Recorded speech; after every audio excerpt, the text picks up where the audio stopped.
Hey everyone. So I want to start on an experiment to see how my dietary changes will affect my thyroid gland and other blood tests.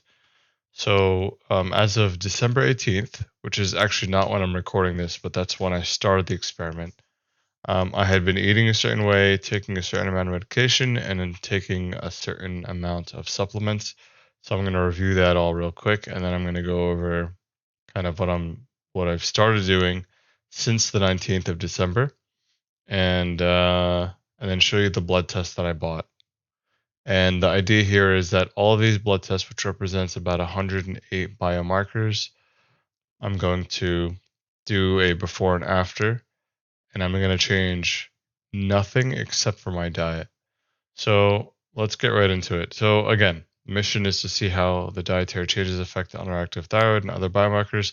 I say underactive thyroid because I'm actually on an inadequate amount of thyroid hormone, but I'm not going to take more until I see what happens when I switch my diet. Now, I know that switching the diet is not going to fix my thyroid. I know that I'm not going to cure my Hashimoto's simply by switching to this, but I think that I can get some improvements. And if I can show that there's a trend towards improvement or towards reversal, then that would be great. It would definitely, one, motivate me to continue, and two, maybe take it a little bit more seriously. And who knows, maybe I can completely come off medication. It's certainly not impossible, although most of my doctors have said that it would be. I've had Hashimoto's disease for approximately, let me write that down actually. I've had Hashimoto's disease for about 15 years now. I can't actually because I'm in view only mode. But I've had Hashimoto's disease for 15 years. I've started on 50 micrograms, and my highest dose was 200 micrograms of levothyroxine, which is basically a T4 hormone replacement.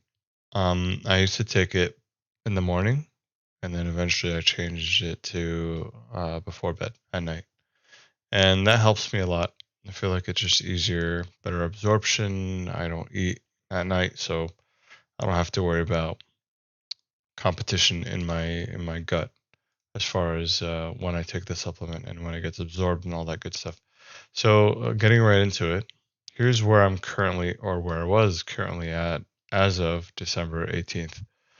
Um, as far as the way I was eating, I was on a healthy ish standard American diet for 60 days prior to this date.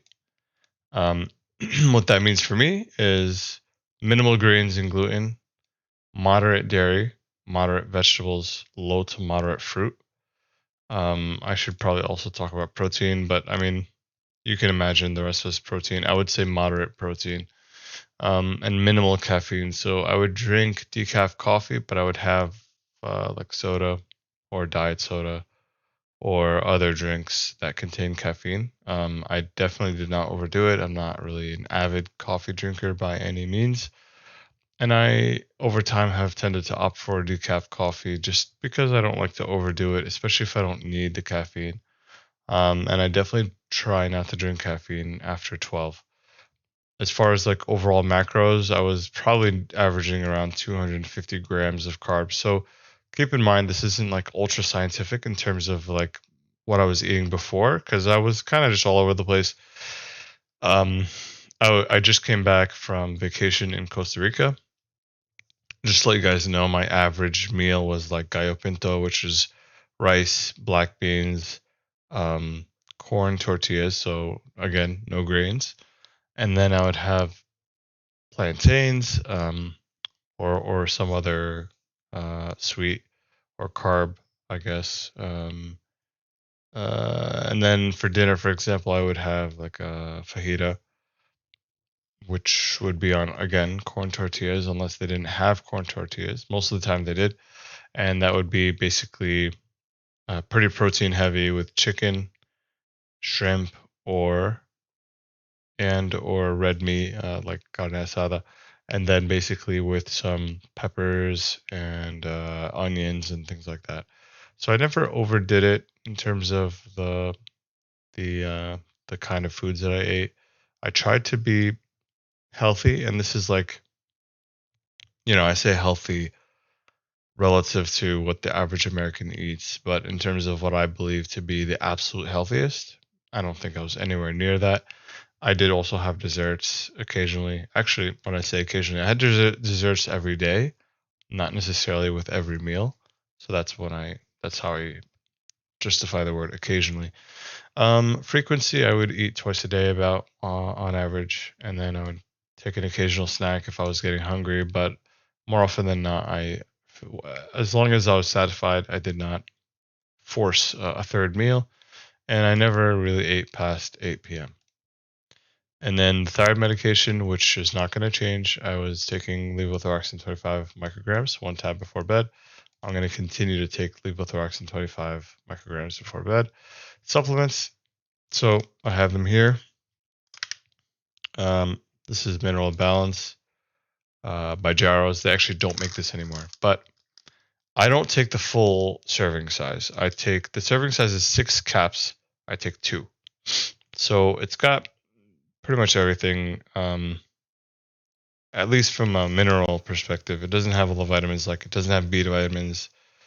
It has vitamin D3, K, calcium, has a tiny bit of iodine.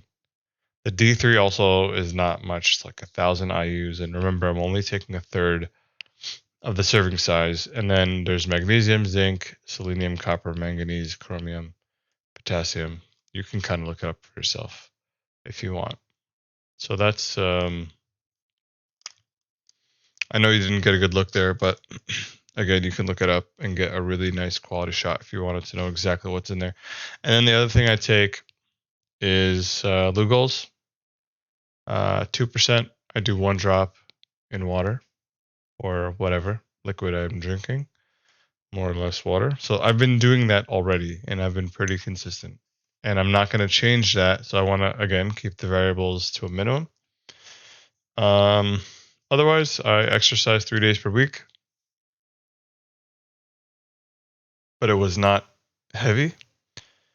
It was just light exercise. And the goal of it is to prevent atrophy. So I'm not pushing myself extremely hard or anything like that. I want to wait till I've kind of gotten a balance where I feel like I can push more, and then I'll do that.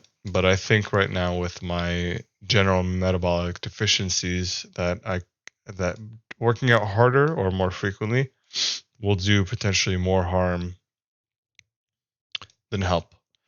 So that's the current status as of December 18th. So now let's look at where I'm at here, which is the 90-day experiment, high fat, strict carnivore. So everything else under here is the same. So thyroid medication and supplements are exactly the same, including exercise, with one exception, and I will show that to you right now. I'm going to be taking these fasting electrolytes, just like a scoop a day. It's just additional sodium, potassium. That's literally it. And the reason for that is just to help with the keto flu early on and make it easier for me to transition into ketosis. Other than that, I'm going to probably stop it after a week or two. And then from there on, it'll be, 2.5 months of just strictly the same exact supplements that I've already been taking, same medication. And then, so the eating, obviously, that's the biggest difference here. For the most part, I'm going to have the same calories, maybe a little bit more, because so 16 ounces, 1 pound of red meat, and 1 stick of butter per day. That's the goal here. I'm not going to limit myself to seasoning as long as it's 0 carb. And then caffeine, fiber, artificial sweeteners, and carbs, I'm going to avoid them altogether. And I'm only going to eat to satiety. So I imagine for the most part, I'll be able to do a full pound of meat and 1 stick of butter per day. But if I really feel full, I'm not going to push myself to overeat, because in the past I've known that overeating causes more fatigue. It also causes me, especially with my hypothyroidism, it causes some degree of indigestion, and I feel the energy drop almost immediately, especially with keto. I mean, I'm going to do another video on this, but there's a couple of metrics that are really important in terms of feeling your best when you're hypo on keto. And if I want to optimize those, then what I want to do is make sure that I don't overeat. So again, 2 meals a day and avoiding eating past 8 p.m. That's pretty much it. Feel free to ask me anything while I'm on this journey. I'm going to be posting as often as I can, especially if I have like theories or lessons learned throughout. And I've already, even on day, it's what, day 6? Even on day 6 now, I've learned a ton. So I'm going to record some videos and share with you guys. And just so you know, I've tried every other diet. I've tried every other medication. I've tried natural desiccated thyroid. I've tried T3, T4 combo. I've tried T3 only. I've tried T4 only. I've tried different kinds of NDT, like NP thyroid versus Armor thyroid. So, needless to say, I've been around the block. Again, my peak, I was taking 200, maybe even a little bit more micrograms of T4.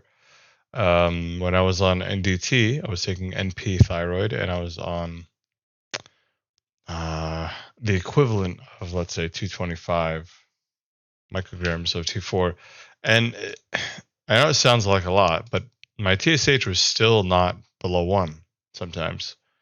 So, and I have ideas on why that was, but I feel better now than I did when my TSH was within range. And my TSH right now is, over the last 6 months, my TSH has been really high, like over 100 high.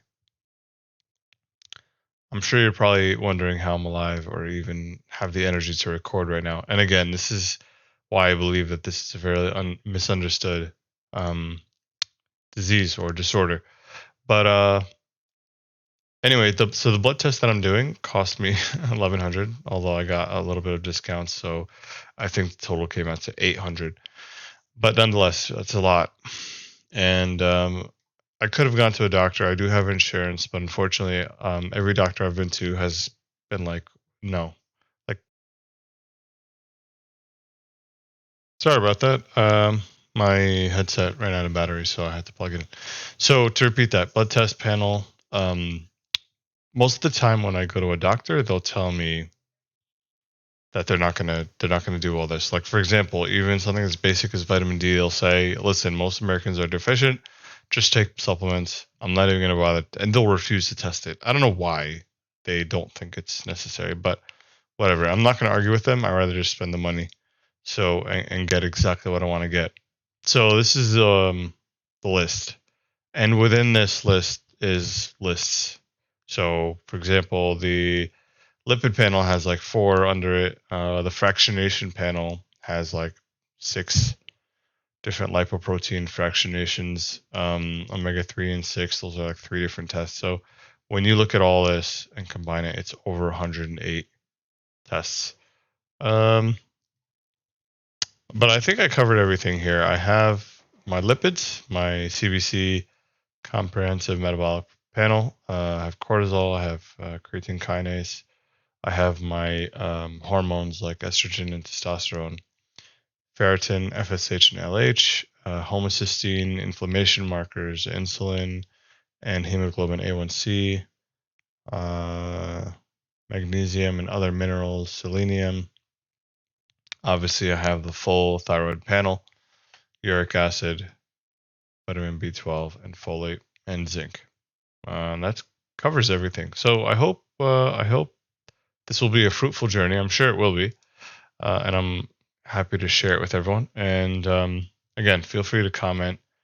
I know that you guys think that I'm probably a crazy person with my thyroid being untreated, but believe me, I've done this enough to know where to draw the lines and where to ask for help when I need to, and when to listen to a doctor, and when unfortunately I have to be my own doctor. But for the most part, I've spoken to doctors about everything that I'm doing, and when I originally did high-fat carnivore, I did consult a medical professional, and TSH of over 100 did not necessarily scare them, or it didn't change their recommendations. They didn't tell me that I need to increase my thyroid medication right away because my free T3 was in the right spot, and I'll get into that once I go over the blood tests. That's pretty much it. That's all I got for you guys. Last thing, apologies if it's hard to understand me sometimes. I'm also doing rapid palatal expansion, so that's why my pronunciation is not always perfect. I have an MSc installed, and I can talk about that in another video if you guys are interested again. But that's pretty much it. So thanks everyone, and I'll see you guys in the next one.